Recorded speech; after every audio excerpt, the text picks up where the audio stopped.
Hey, what's up everyone? Welcome back to Crown Stag voiceover. My name is Neil Glasgow. So this video is a little bit later this week, but that's for a very particular reason, and that reason is actually what this video is going to be about. And that is dysphonia.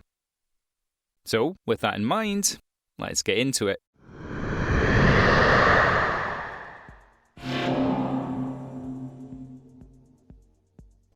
So you may be asking yourself, or asking the screen, Neil, what the hell is dysphonia? Well, gather round, gentle viewer, and I shall tell you a cautionary tale of absolutely buggering my voice. So dysphonia is the medical term for what you might know as frog in your throat or horsey voice or whatever. Basically, my voice was destroyed. Because I was doing things like that. I kind of had the perfect storm of some very demanding work and some pretty silly behaviour on my part. And one of the things that I want to cover in this video is about aftercare. So, let me tell you the tale. I have been working for a little while now on a certain fantasy video game. I am doing lots of orc and dwarf voices, lots of growling, lots of guttural sounds. And what I did was essentially 3 very long days of doing quite a lot of that, followed up by 2 pretty heavy nights on the town. You know, loud music, shouting, drinking, all that sort of stuff. Had a lovely time.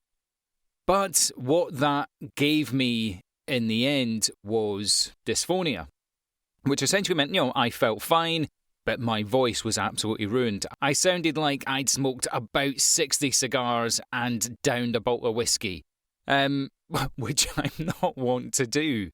But it made my voice sound absolutely terrible. Now, why am I telling you this story? Because what that's meant for me is it really did kind of bugger my workload up and affect my clients and a whole raft of other things.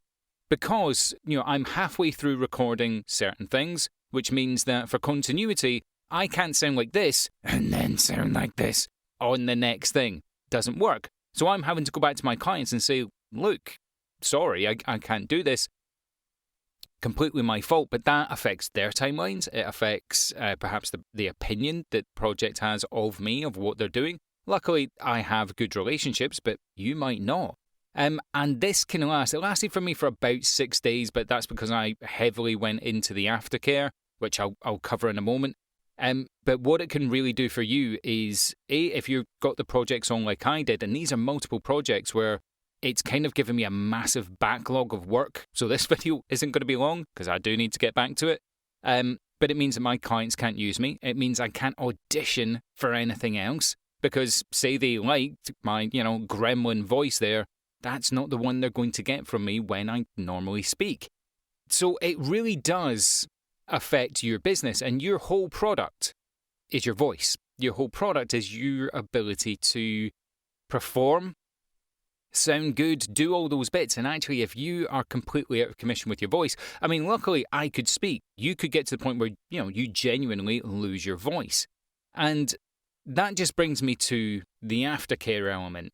And we've all been there, I'm sure, when we're doing all of our auditions, doing all of our reads on a day, you know that your voice can get tired, your mouth can get tired, your brain can get tired. And the aftercare elements really are quite important. Now, that's not just about taking time away, de-stressing. It's about genuine care for your voice. And what you really do need to do is warm-ups of your voice, and I won't do them here. There are loads of stuff online and other YouTube channels. Go and look at what you can do to warm your voice up. Doing something just cold it's like working out without stretching, that sort of stuff. But post working out, things to be aware of are things that dehydrate your larynx, okay, your vocal cords. Alcohol, one of them. Cigarettes, of course, another one. Even certain amounts of tea and coffee can dehydrate you quite badly.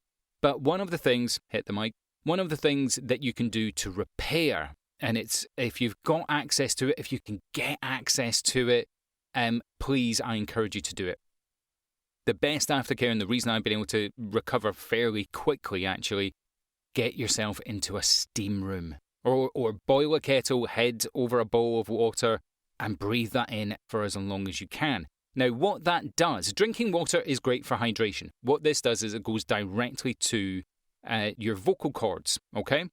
And the steam element, if you know anything about anatomy, when you drink, your throat kind of has a little hole like this, and when you drink, one bit goes like that, so it goes down your esophagus into your, it doesn't go down your windpipe. So when you get something caught, it's because that flap hasn't closed and something's gone into your windpipe, which means it goes to your lungs. When it's steam, that stays open, hit the mic. When it's steam, that stays open and that goes directly to your lungs and your larynx, and that is a really good way to rehydrate the folds that are in your larynx. And if you ever lose your voice, get yourself into a steam room. If it's ever ruined, get yourself into a steam room or a bowl of steam from hot water if that's all you can do. But please do that, because otherwise, if you just rest your voice, which please do as well, it can take 3-4 weeks. Personally, I can't have 3-4 weeks of work backing up, and I can't have 3-4 weeks of my clients not really being able to use me and not looking at new work with new auditions and stuff that I've got coming through. You really do need to take care of yourself on this. So that's my point. I've driven it home. Really, I hope I've driven it home. And for the last part of the video, I am finally, when you watch this, the Discord chat is up. Now, if you're watching this a week after it's gone live, basically the Discord invites only last about 7 days, so you can either directly message me on the platform, on the YouTube comments, or I will post in my next video the next link for that. But that community will be set up. It will be very nice, very inclusive, a place for you to communicate with me, but also with each other. So, if you've liked the video, give it a like and subscribe. If you've just missed my face because I'm late, like and subscribe. Hit that notification bell as well, because that really, genuinely, it does help the channel out. You wouldn't think so, but it really does. And remember, don't ruin your voice, and you can be a voiceover artist. I'll see you in the next video.